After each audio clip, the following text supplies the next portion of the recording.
right, so in this lesson, what we're going to be doing is looking at two different chords. We're going to look at E minor, and we're going to look at D major, and we're going to talk about some different ways of approaching being able to play these chords, different styles of chords across the fretboard, and also some different things that you can do to incorporate some simple soloing around those as well. Some different things that I tend to see when I'm playing. So the first thing we're going to do is we're just going to start building this with a dry guitar tone here, just a little bit of distortion. Okay, and what I'm going to do is I'm going to take the E minor, and let's just think, how many different places on the guitar do we know how to play an E minor chord? Well, you probably know the open position. And maybe you know like the 5th string bar chord. And of course the open chord would be a 6th string bar chord up at the 12th fret, right? So that's some really great places to begin. But let's fill in the gaps here with some other ideas, some different things that I like to see when I'm playing. And this could apply to any minor chord. We're just looking at E minor in this situation. So if I was to take this E minor right here, the first thing that I do is I visualize from these two notes another chord shape for E minor where I'm going to bar over all the bottom 5 strings here. And I'm going to add on my ring finger on the 3rd string 4th fret and my pinky on the 2nd string 5th fret. Now if I was just to strum from 0 of the 6th string to the 2nd string, it's going to sound like a glorified power chord. Now if I wasn't in E, if I was in a different key, I would leave this string off and I could strum all of this because I'm barring it. Okay, so that's fine. It's a fine sound, but what we want to do is we want to add some color into this. So what I like to do is if I was to strum all the way through this and I'm barring across the 1st string as well, what I wind up doing is adding in the note F sharp. Okay? So that F sharp sounds like the 9th. And what it does is it resolves quite nicely up to the 3rd right there. Okay, so if I add my middle finger on right here, I wind up getting the sound of the minor 3rd of that chord.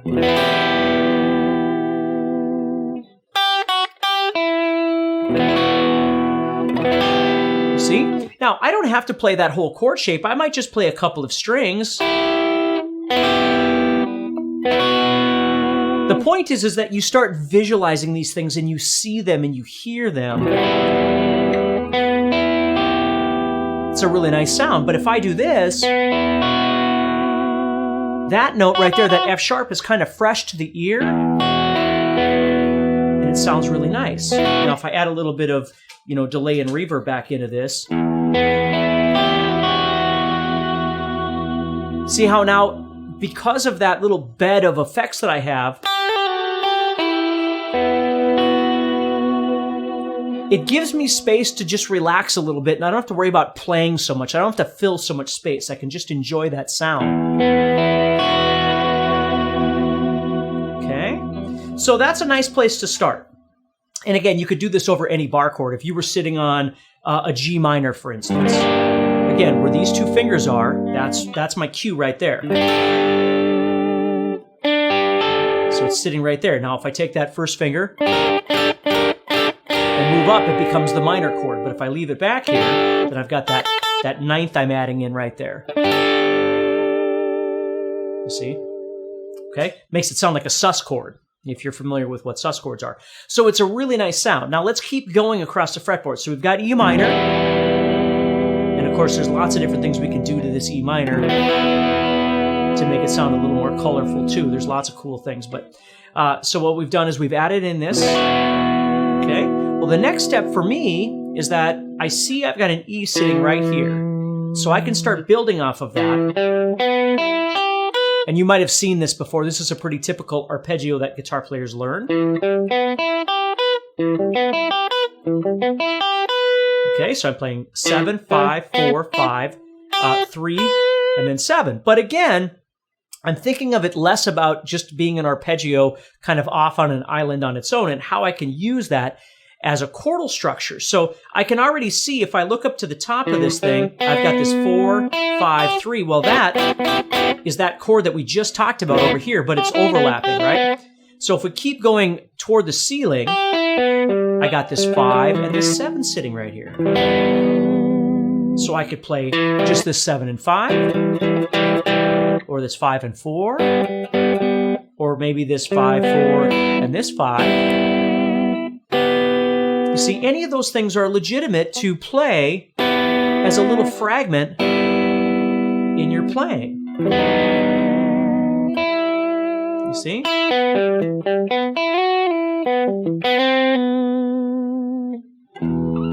So if you think about it, now if I add that back in, I'll add a little delay and reverb. See how cool that sounds? I'm visualizing those notes and then playing the scale that surrounds it.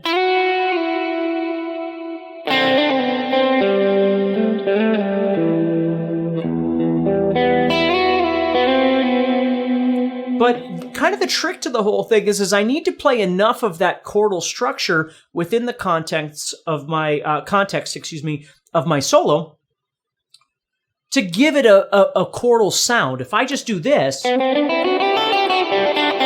might sound really nice, but you can't really hear the chord. But if I go, you can really hear that chord sticking out there.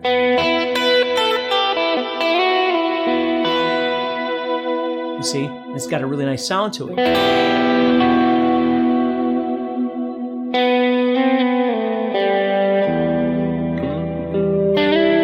Okay, so let's keep going here. We're going to move up. Now, the next thing we're going to do here is we're going to head up to our 5th string E minor, which is sitting right here. You probably know that one. Okay, but let's make it a little more interesting. Maybe what we'll do is we'll take the pinky off. We'll make it an E minor 7 sound, right? Or maybe what we'll do is we'll take that chord and we'll think about adding in the 6th of this E minor, which sounds quite nice. So if we do the minor 6 here, which is that note right there. So again, if I add a little...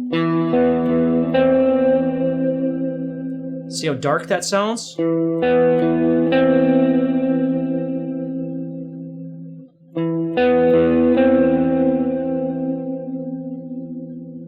See, it sounds really nice, doesn't it? So there's my C up there. So if I went here and added in up there, or maybe I skip over a string. I play the root, which is the E, and there's my C right there. Play those together, right? Or maybe I play the 5th along with that. Sounds pretty dark, right? Where if I play the 7th, it tends to sound a bit more bluesy maybe. But if I add that 6th, it's got a really nice sound to it. So I just have to think about finding the B, right? And then thinking, well, if I've got my B, so I have G, A, B. There it is right there.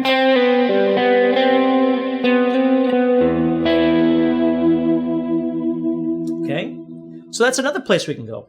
Okay, let's keep going. So if we move up again from here, okay, we're going to move up. Now it's going to have more of a power chord sound at this point, right? So we've got 9, 9, 12, 12. But let's try and do something a little more interesting with this. So right there, what I'm doing is I'm adding in this note right here, which is the A, over the sound of that E. Okay, kind of cool. Another thing I could do would be to play 9, 9, 12, and then 10. And right there, I'm adding in the note D, which is that 7th again.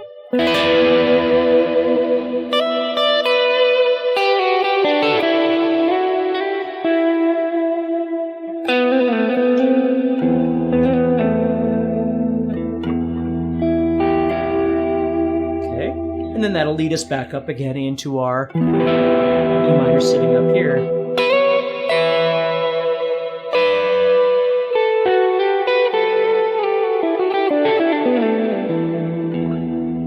So it makes for really nice little comps that you can do with your chord. Maybe you're thinking about doing something, again, if I can visualize my chord and my scale at the same time.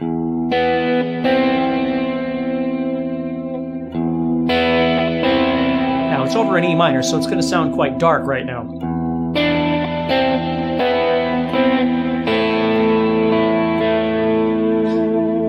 And notice how I'm putting E in the bass each time, right?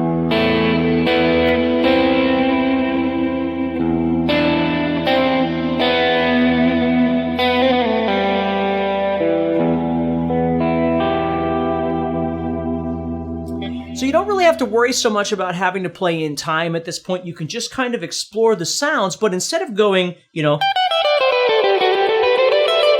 with your scale, think less about just playing that scale and more about trying to play something that's based off the chord.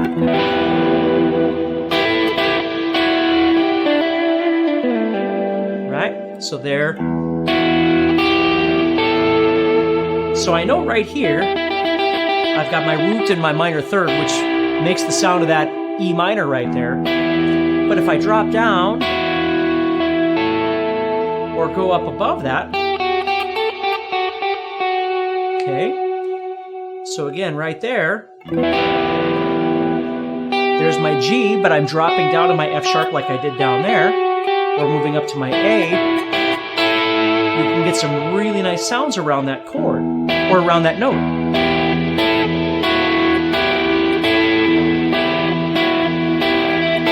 And you can still hear the tonality of that E happening. So what I did was I just kind of made something where I'm moving around.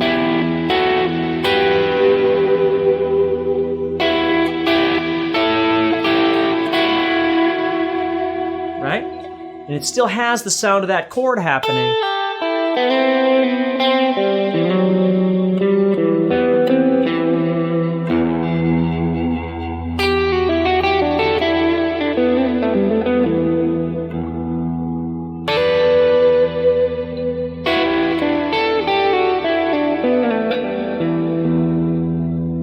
See that?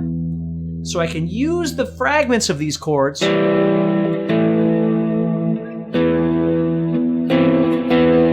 that cool? So I'm going from 5 to 7 to 9 and 10 there.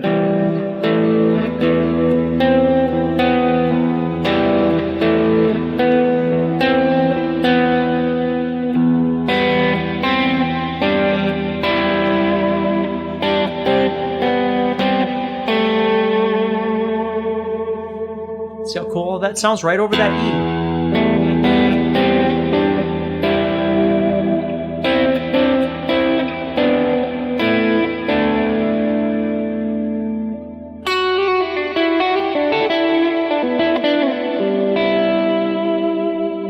And then of course this, I just love this sound. And it can always resolve, but you don't have to resolve it.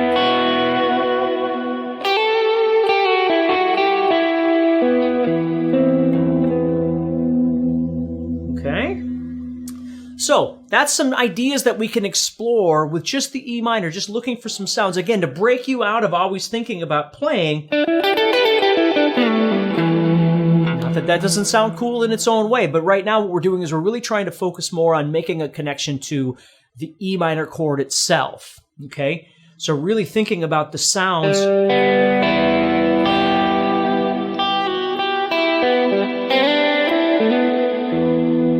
Okay, so I'm always pushing myself to something that it might move away from the chord, but then it comes right back. So there's something, and if that's moving, something else is trying to make a connection.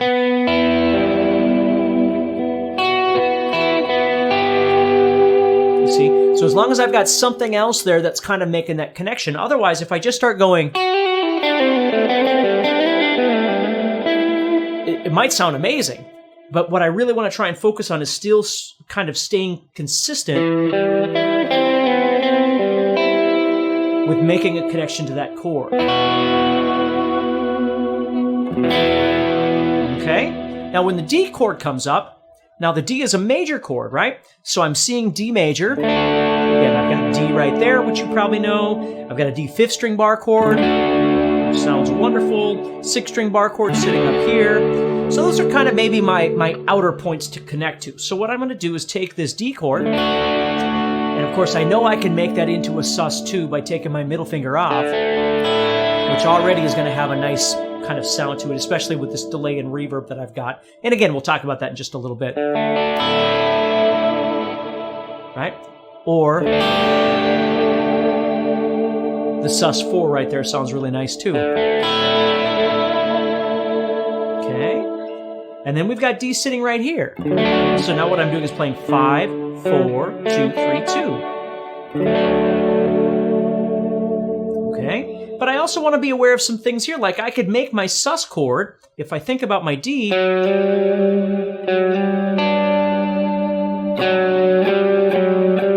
right? Because I'm adding in the G right there. So it's like a sus4. So that sounds kind of neat.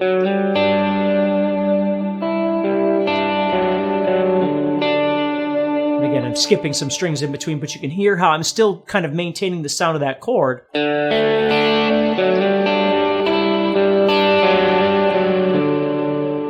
Okay, move up to this D. Okay, we're right up here. Of course, we've got our D sus2. We've got our D sus4. Okay. But the 6th also sounds really nice up here. So if I was to add in the note B over that D, sounds really nice. Okay.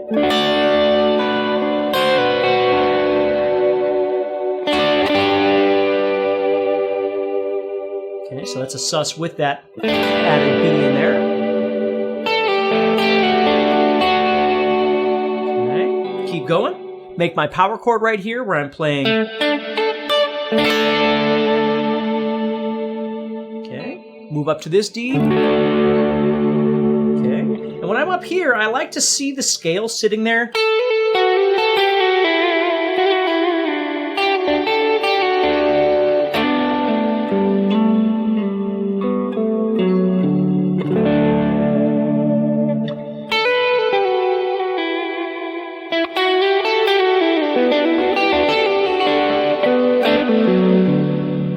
I'm making a D as well. I've got 10, 9, 7, 7, and then I could do 7 or 10 on that string. But I love to add in that.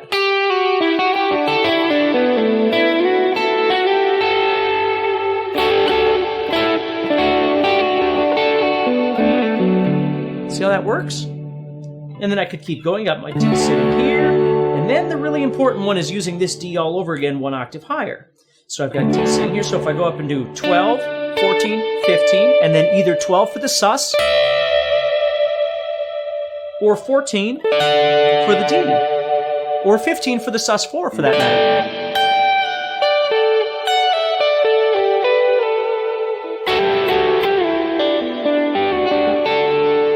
And part of the trick to this whole thing is being able to visualize them across your guitar. So if you're in one position and you're playing something that you really like, you know, maybe I'm up here and I've got D.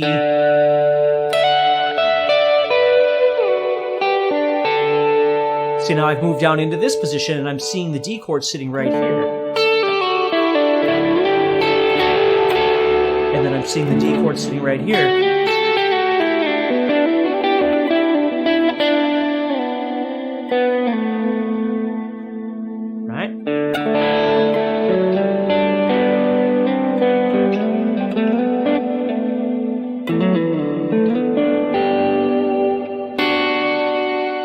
So part of what you want to really spend some quality time is learning how to visualize those. And you can just use one chord to begin with. Now, as you get more comfortable with one chord, then you could try 2 chords and things like that. But don't worry about, you know, the people worry so much about like, well, I need to know all the chords and I need to know them all equally. Maybe someday that's true. But right now, just start with a couple of chords. Like just learn how to take your E minor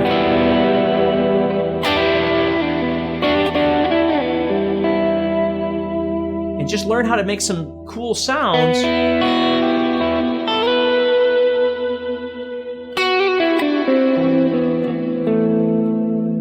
know, it's a 4th and a 5th and a 6th right there. Sounds really nice, right? Whatever it might be. And you just kind of explore those sounds. So you think, okay, well, what do I got? Okay, well, here I've got this, right? And I can see my scale.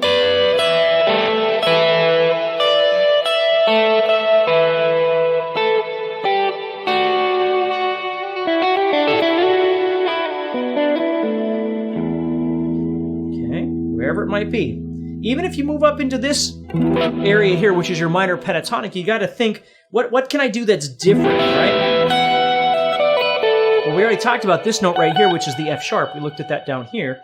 The F sharp adds that ninth sound.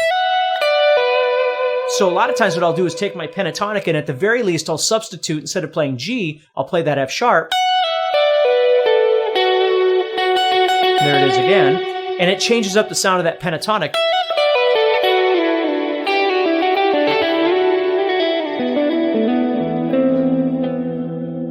And it sounds kind of cool. And then when D comes up, well,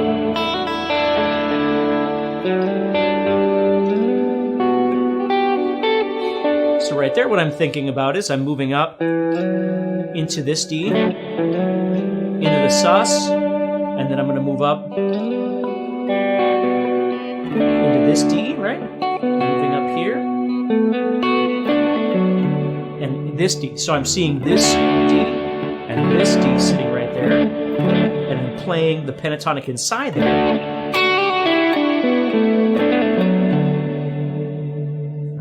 Moving up into this one.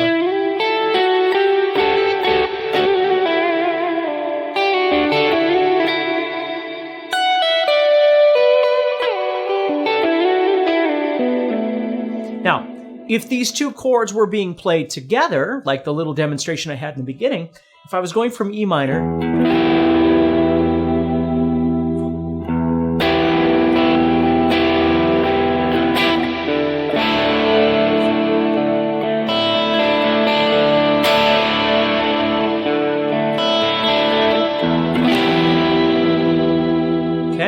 then what I'm doing is I'm thinking about at some point I've got to connect these two together, right? So if I've got and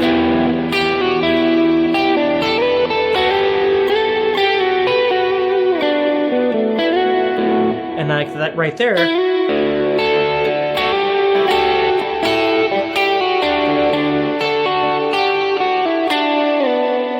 that note is a nice note to try and connect you to the E minor, right?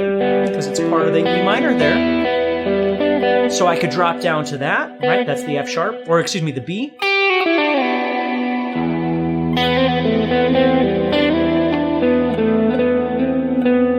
And I'm thinking, okay, here comes the D chord, so I got to think, where can I go that would connect to that D? Right?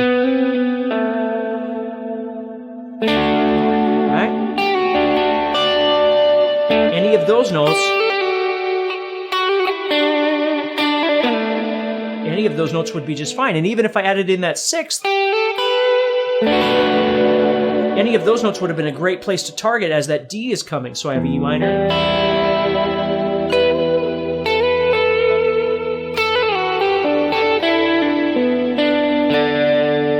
See?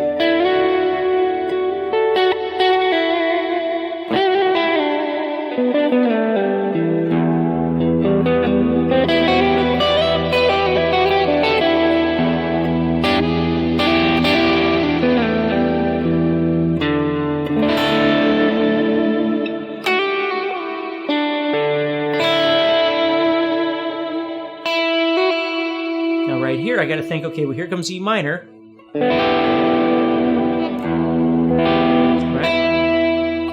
Where could I go from there? Well, right now I'm on D. I know I could drop back to, or excuse me, E, but I could drop back to B, but maybe I'll drop back to that seventh. See if I like the sound of that, right?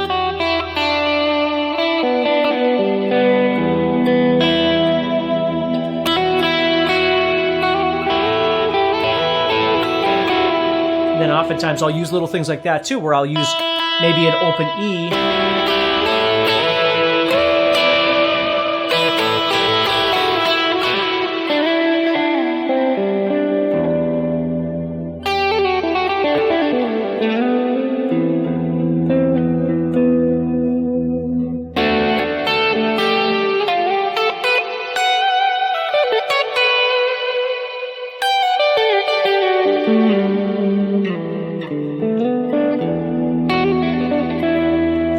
So there's lots of really cool ways that you can approach this. You just need to spend some time exploring it. Now, right now, all I'm doing is running a little bit of distortion. what I like to do is, right now, if I turn this off, my guitar tone's fairly clean. Okay, and I love that kind of sound. So then what I do is on top of that, I add just some sort of maybe a stomp box, just a little bit of distortion, just to kind of push me over the edge a little bit. Right? And then I'll usually go to maybe my single coil pickup in the center, kind of start there. But you can see when it's really dry like this, again, it's great if I'm playing funk or something. But if I'm trying to make something that sounds a bit more ethereal and mysterious, what I want to do is I want to add in some delay and reverb. So what I've got here,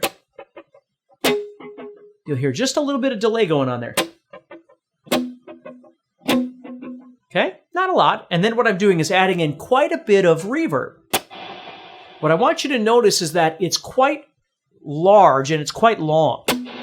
Now what I always try and do with my reverb is make sure that it's not louder than my actual signal. Now in this case, I'm pushing it kind of to the limit, so I'm pushing it up about as high as I would ever have it. And in this particular case, it's kind of long too, right? There's quite a bit there, and then that delay just kind of blends in with it very nicely. Okay? And in this particular situation, I'm looking at not really playing fast. I'm really just trying to think about those chords. It sounds really nice.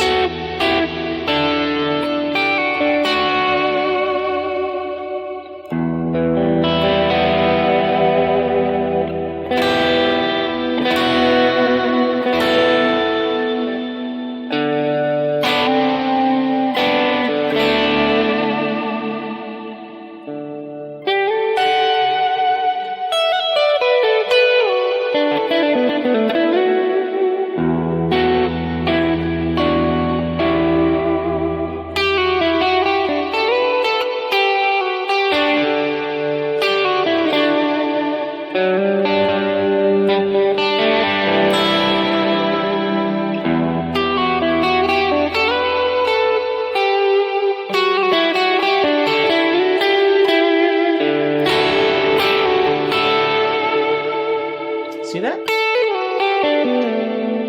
So I might move from here.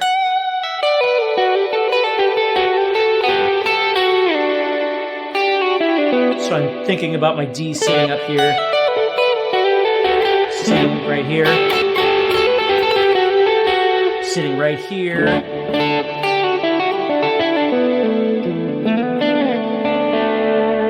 And then moving down.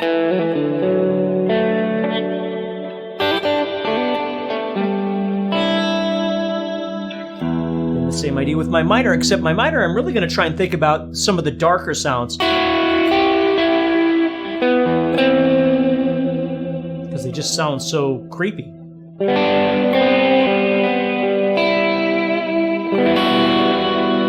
just love that ninth, though.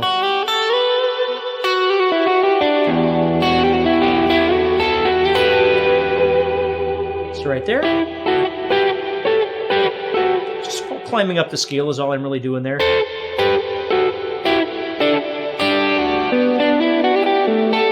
It just takes some time to get used to and explore a little bit. And again, that's why you're avoiding the parameters of setting a metronome and all that sort of thing. Just see what you can do with it.